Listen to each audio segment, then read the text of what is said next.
basically they didn't, when I had coffee with the CEO, I was like, I'm really just wanting to learn about opportunities in the industry and wanting to kind of get my feet wet. We're really looking for a junior internship.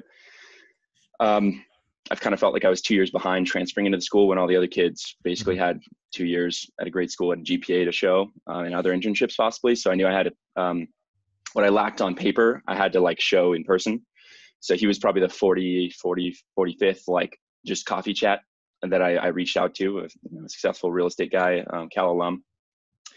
He gave me 10 minutes of his time. He basically said, you have no finance experience, which you need to do well in this industry.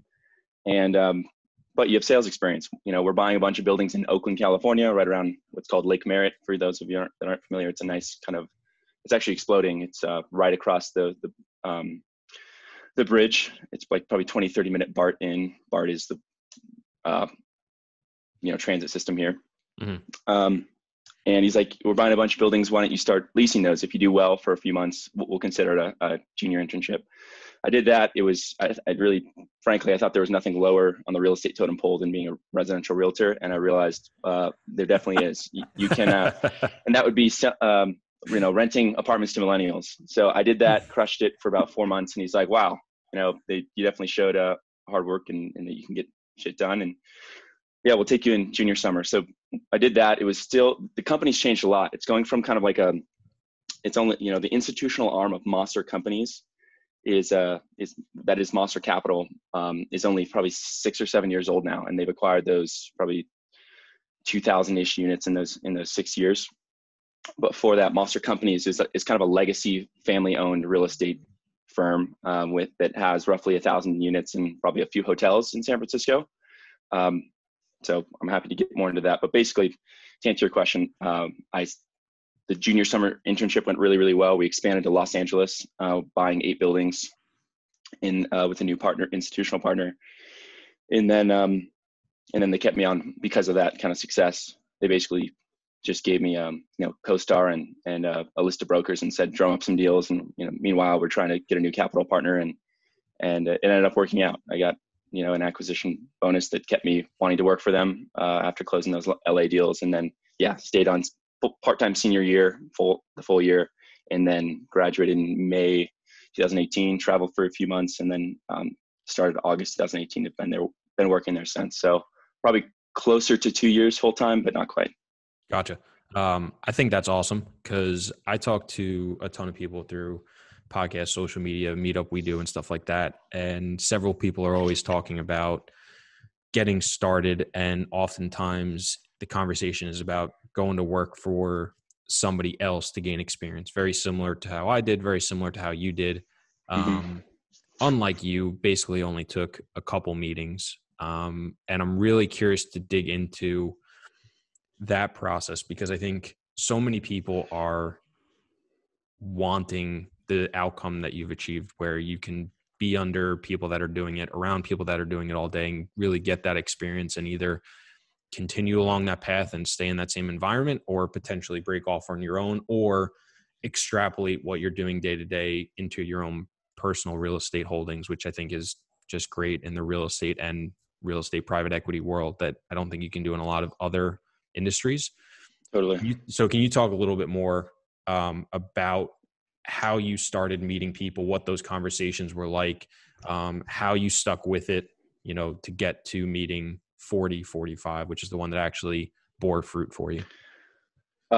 Yeah, I will say that definitely the school I went to really, really helped. There's kind of, for those that aren't super familiar, I would just personal opinion would say probably USC in California, Cal Berkeley and Wharton are probably some of the top, and tons of schools on the East Coast that I have no idea, but are some of the best real estate schools. If you really want to take the traditional route, you totally don't need to take the traditional route. I kind of think of it like there's the traditional path of going to a great undergrad school, maybe even getting a great MBA, and then go working for a big institutional real estate firm, either on like as a limited partner or on the general partner side.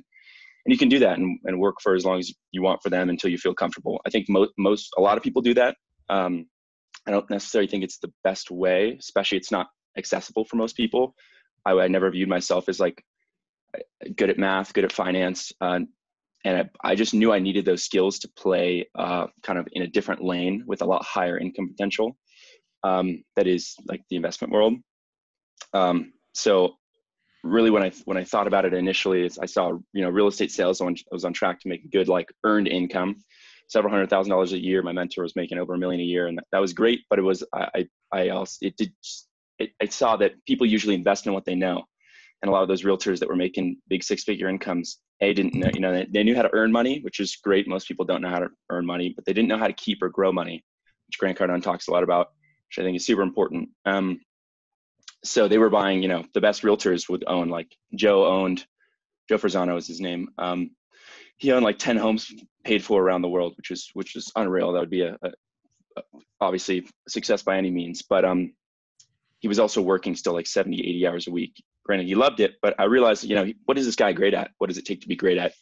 And a lot of kind of sales roles like that is networking, marketing, connecting with people, sales.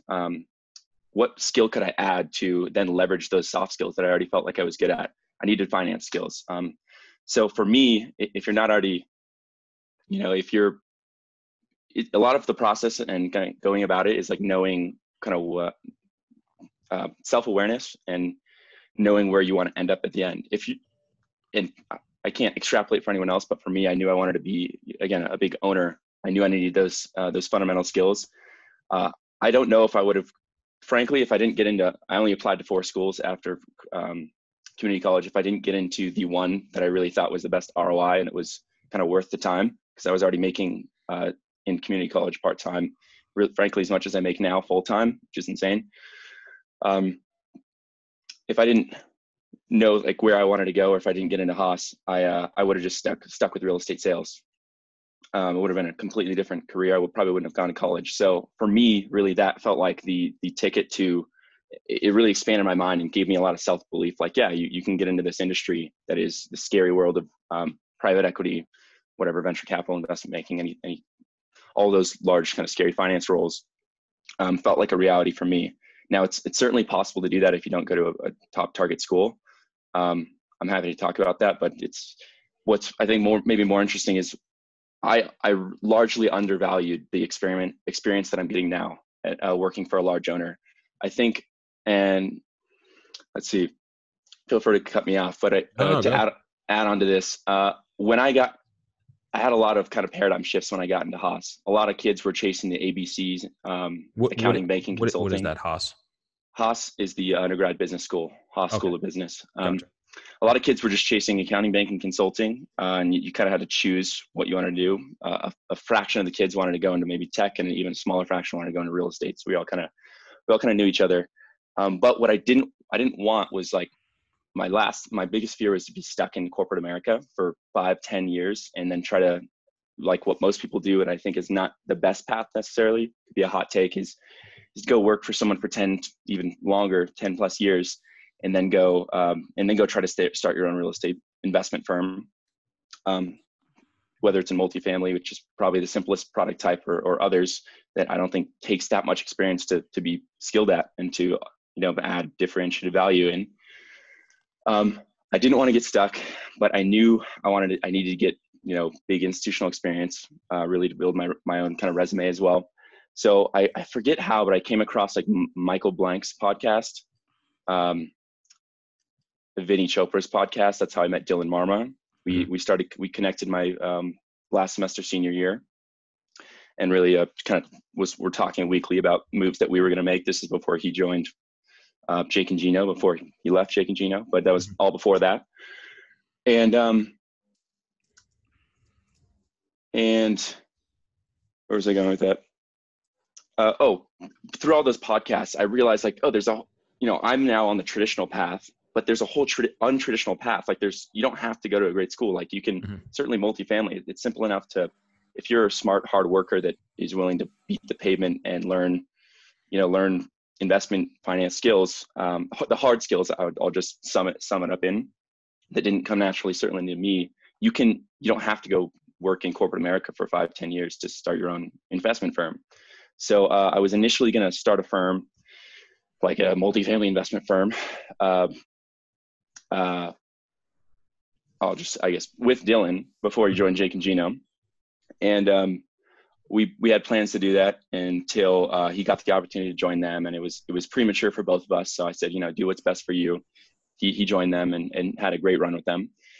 He could speak more on that, but I then just went to go work for Monster. I accepted a full-time role, and I'm now on this track. But point being is that there's lots of ways to get in the industry. You don't have to go to a top school. I realized that my senior year at Cal.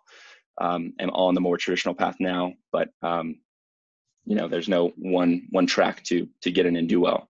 No, I think that's so important, and that's, I think, a theme that comes up a lot as you start to talk to a lot of people, and as you start to listen to different podcasts, webinars, different things like that. That there's so many different ways, and that's why I was excited to have you on, was because you being in a little bit of a different space, do get the sense that private equity tends to be a little bit more private than a lot of people that are doing it themselves, have their own firm, things like that. So definitely wanted to get your insight.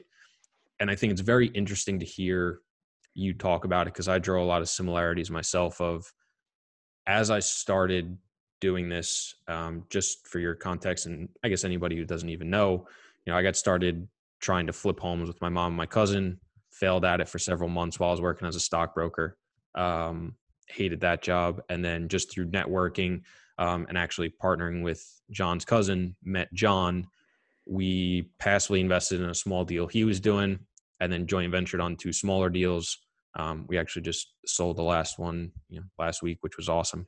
But then the opportunity came up to go and work for them full time. And it was kind of the same thing in the same time, where it was, hey, I can continue to try to do this on my own on the side with my family, or I can now step into a role and try to continue to learn more, because it's always, sometimes you don't know what you don't know. You have that little bit of, hey, I can, get more by drifting behind somebody else's wake.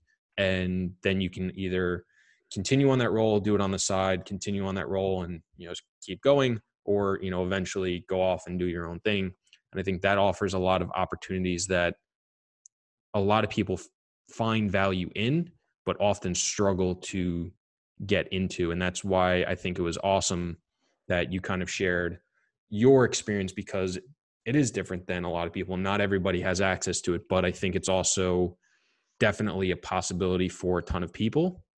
But I also think it's interesting that just because you went to this school and it opened doors, which is just all networking and connections is, whether it's a school, a family member, a networking event, DM on Instagram, Totally. it's all loosely the same thing. It wasn't the first connection that you met. It was number 40 or whatever it was. So, I think I don't want anybody to come away from this and say, oh, it was Berkeley. I don't have access to that. I can't do that. Yeah. I'm not going to have those connections. Yeah. Connections are just open doors. Doesn't mean you're going to get through. So I think that's credit to you. And I think that's really awesome to hear.